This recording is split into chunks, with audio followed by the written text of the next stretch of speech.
It's late. The sterile scent of antiseptic still clings to my mind, a phantom odor from countless hours spent sifting through reports and transcripts. I often find myself here in the quiet hum of my study, long after the city has gone to sleep, trying to piece together the fractured mosaic of a disturbed mind. Tonight, it's Richard Angelo who occupies my thoughts, a name that echoes with a chilling irony. He was a nurse, a supposed caregiver, yet he became a harbinger of death in the very place where life was meant to be preserved. 10 people, at least 10, succumbed to his twisted form of heroism. He'd inject them with drugs not to heal, but to send them spiraling into crisis, only to then swoop in, a self-appointed savior, attempting to resuscitate them. His motive, as far as we could discern, was a perverse craving for recognition, a desperate desire to be seen as the one who brought them back from the brink. The ultimate act of control disguised as compassion, and the social consequences. A ripple of fear through hospital corridors, a shattering of trust in those dedicated to healing, a stark reminder that sometimes the greatest dangers wear the most unassuming masks. How does a seemingly ordinary individual arrive at such a place? To understand that we must peel back the layers, venture into the past, and search for the first shadow that fell across his path. The earliest fragments of Richard's life, as I've gathered them, paint a picture not of overt abuse or neglect, but of something far more insidious, a pervasive sense of being overlooked. He wasn't the boisterous child demanding attention, nor the one who caused trouble. Instead, he seemed to fade into the background, a quiet observer in his own family. His parents, by all accounts, were present yet emotionally distant. Their focus, from what I could piece together, seemed to be elsewhere, perhaps on their own struggles, their own aspirations. Richard. It seems learned early that his needs, his small triumphs, his quiet anxieties were not met with the same enthusiastic embrace as those of his siblings. There was no grand abandonment, no single traumatic event that screamed for attention, but rather a slow, silent starvation of genuine connection. He craved recognition, the simple affirmation of being seen, truly seen for who he was. But in that childhood home, it felt as though he was perpetually striving for a light that never quite reached him, a stage where his performance went largely unnoticed. This subtle, consistent withholding of emotional validation, this quiet pushing away from the warmth of genuine connection, became the first shadow. It began to warp his perception of his own worth, whispering a dangerous message that his existence, his very being, was conditional upon extraordinary acts. As Richard transitioned into the structured world of school, the shadow that had begun to form in his home life only deepened. Here among his peers, the feeling of not truly belonging became a constant low hum beneath the surface of his everyday existence. He wasn't bullied in the traditional sense, no overt aggression, no public humiliation that would leave obvious scars. Instead, it was a more subtle form of exclusion. He was never quite part of the inner circles, never the first pick for a team, never the one whose opinion truly mattered in a group discussion. It was as if an invisible wall existed between him and the easy camaraderie that others seemed to share. He yearned for acceptance, for the effortless inclusion he witnessed in his classmates, but every attempt to bridge that gap felt awkward, forced, and ultimately futile. The adults, the teachers too, seemed to miss the silent distress bubbling beneath his quiet demeanor. He was a good student, compliant, never causing issues, and in a busy classroom, such children often go unnoticed. No one truly saw the lonely boy who retreated further into himself with each passing day. The one who carried the unspoken burden of being perpetually on the outside looking in.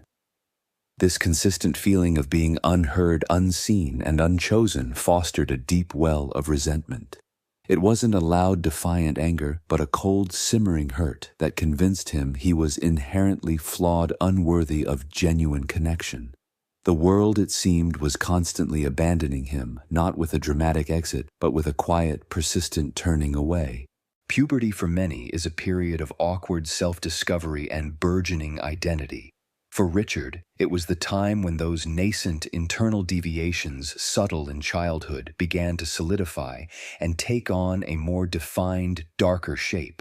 The gnawing hunger for recognition, which had been a quiet ache, now intensified, manifesting in more desperate and peculiar ways. He started to exhibit a heightened need for control, not over others in an overt, aggressive manner, but over situations, over his environment, almost as if he were trying to exert influence over the unpredictable chaos of his own internal world. It was during these formative years that a dangerous fantasy began to take root. The idea of being indispensable, of being the sole individual capable of fixing a dire situation. He'd meticulously planned scenarios in his mind where he was the hero, the one who stepped in when all others failed, the one who commanded attention and admiration. This wasn't healthy self-confidence. It was a compensatory mechanism, a desperate attempt to fill the void left by years of feeling invisible. He started to drift away from the normal world, not by engaging in rebellious acts, but by constructing an elaborate internal reality where he was powerful, respected, and utterly necessary. The quiet boy who felt unseen was now constructing an inner kingdom where he was king, and the subjects were beholden to his manufactured crises and subsequent triumphs. This internal world, rich with imagined accolades, became far more compelling than the indifferent reality he inhabited.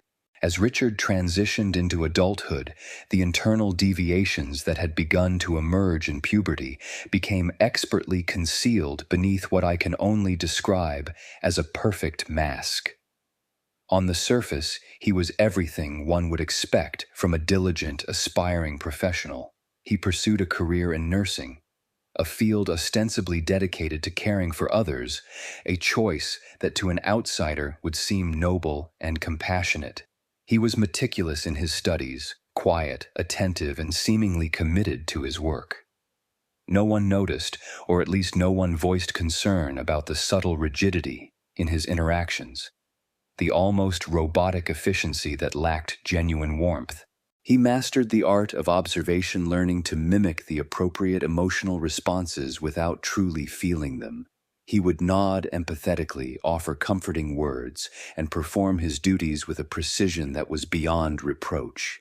This facade was so convincing that it deflected any suspicion. Who would question the quiet, dedicated nurse who always seemed to be in the right place at the right time? The craving for recognition, the desperate need to be seen as extraordinary was now channeled into his professional life, but it was a cold, calculated pursuit, not a heartfelt one. He wasn't seeking connection. He was seeking validation for his carefully constructed persona. The alarming truth was that his capacity for deception, honed by years of feeling unseen, allowed him to blend seamlessly into the very fabric of the healthcare system, a wolf in sheep's clothing. All while the silent degradation of his true self continued beneath the flawless exterior. The careful edifice Richard had constructed, his perfect mask of competence and care, was maintained by a delicate balance of control and validation. But like any structure built on a shaky foundation, it was vulnerable to a significant tremor. The trigger shock, the last straw that pushed him over the edge, wasn't a single dramatic event, but rather a series of subtle but profoundly impactful blows to his meticulously crafted self-image. I believe it stemmed from a period where his perceived opportunities for heroism and recognition began to dwindle. Perhaps a string of uneventful shifts or a rotation to a unit where dramatic crises were less common, or even the arrival of a new, highly praised colleague who inadvertently stole some of his manufactured spotlight. This wasn't about a direct accusation or a failure in his duties. It was the quiet, insidious erosion of his self-appointed role as savior. The thrill of the rescue, the brief moment of absolute control and adulation, was becoming less frequent. Each passing shift without such an opportunity chipped away at his fragile sense of self-worth. The internal narrative he'd cultivated that he was uniquely capable of reversing death began to falter in the face of mundane reality. It was a silent internal scream for the validation he craved, a desperate need for the spotlight to turn back on him. This deprivation, this slow withdrawal of his psychological sustenance became intolerable. The silent degradation that had been building for years culminated in a terrifying shift, transforming his internal fantasy into a chilling, active pursuit. He could no longer wait for crises to appear. He would have to create them to ensure his own dramatic entrance onto the stage of life and death. The last straw wasn't a breaking point, but a decision point, a turning away from even the pretense of waiting for external validation. The first time Richard Angelo intentionally caused a patient's distress, the inner feelings he experienced must have been a maelstrom of conflicting emotions. I imagine a chilling cocktail of fear and exhilaration. Fear certainly of discovery of the catastrophic consequences if his plan went awry. But overshadowing that fear, I believe, was an intoxicating sense of power. This wasn't the fleeting control of managing a busy shift. This was the ultimate control over life and death itself. He was orchestrating a crisis, pulling the strings of fate, and in that moment he became the most significant person in that room. The adrenaline rush as the patient's condition deteriorated, the frantic calls for assistance, the sudden flurry of activity, all of it must have been a perverse confirmation of his twisted self-worth. He wasn't waiting to be recognized. He was forcing recognition. And then the ultimate high, the moment he stepped in, the hero, the one who knew exactly what to do, the one who brought them back from the brink. It was a fleeting, terrifying form of relief, a validation that washed over him like a drug. In those moments, he wasn't the invisible child, the overlooked student, the quietly competent nurse. He was the center of attention, the indispensable figure, the one who held the power of salvation. Each successful rescue reinforced this delusion, solidifying the dangerous connection between inflicting harm and achieving the recognition he so desperately craved. The silence that had surrounded him for so long was finally broken, replaced by the clamor of a crisis he had meticulously engineered, and from which he emerged in his own distorted reality, a hero. After the initial successes, the question arises, did Richard feel guilt, or did he succumb to a cold, calculating detachment? From my analysis, it was overwhelmingly the latter. There was no apparent breakdown, no visible sign of remorse or internal struggle. Instead, there was a chilling pattern of recidivism, a repeated compulsion to recreate those moments of manufactured heroism. Each time he injected a patient, each time he then saved them, he reinforced the dangerous neural pathways in his mind. The act became less about the specific victim and more about the internal reward it provided him. He wasn't driven by malice in the traditional sense, not by a desire to simply cause harm. His motivation was the aftermath of the harm, the ensuing chaos that allowed him to play the role of the rescuer. This suggests a profound lack of empathy, an inability to genuinely connect with the suffering he inflicted. The patients became mere props in his elaborate self-serving drama. The initial fear of discovery likely diminished with each successful act, replaced by a growing sense of invincibility. The silence that once plagued his childhood, the feeling of being unseen, was now being actively, aggressively broken. He was creating his own spotlight, and the lives of others were merely the fuel for its illumination. This wasn't the act of a mind breaking down, it was the chilling efficiency of a mind meticulously constructing a reality where it was always the hero regardless of the cost. The illusion of invincibility that Richard had meticulously built began to crumble with the relentless scrutiny of a police investigation. The arrest, when it finally came, must have been a profound shock, a jarring collision between his carefully constructed fantasy and the harsh reality of accountability. I often wonder what was in his eyes in that moment. Was it fear, anger, or perhaps a fleeting glimmer of the overlooked boy he once was finally being truly seen, albeit for the most horrific reasons? During interrogations, he maintained a perplexing calm, a detachment that spoke volumes about his psychological state. There was no theatrical breakdown, no desperate plea for understanding. It was as if he were still playing a role even as the walls closed in. Yet beneath that composed exterior, there must have been an internal reckoning, however distorted. To be confronted with the evidence, the cold, hard facts of the lives he had so casually manipulated, must have forced a crack in his self-perception. Was there a flicker of humanity, a hint of the guilt that had been so expertly suppressed? Or was it merely the frustration of his stage being dismantled, his carefully crafted narrative being rewritten by others? The silence that had once defined his childhood, that oppressive feeling of being unseen, was now replaced by the deafening roar of accusations, the unblinking gaze of justice. In that moment of confrontation, stripped of his mask and his fabricated heroics, he was exposed not as a savior, but as something far more sinister. A shadow finally brought into the harsh glare of the light.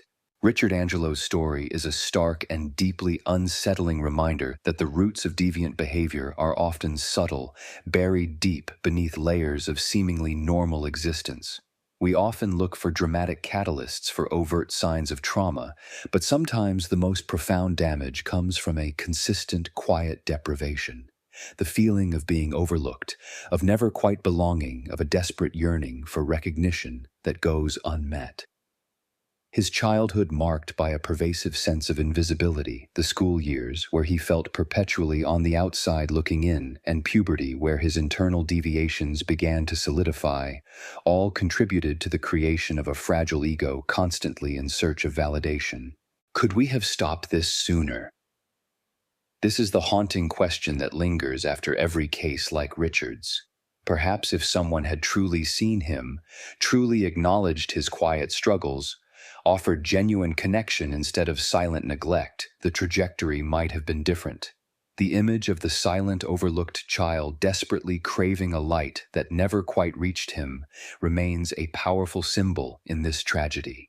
It serves as a profound warning to all of us to look beyond the surface, to truly see those who fade into the background, to recognize that sometimes the greatest dangers emerge not from loud defiance, but from the silent degradation of a spirit yearning to be noticed.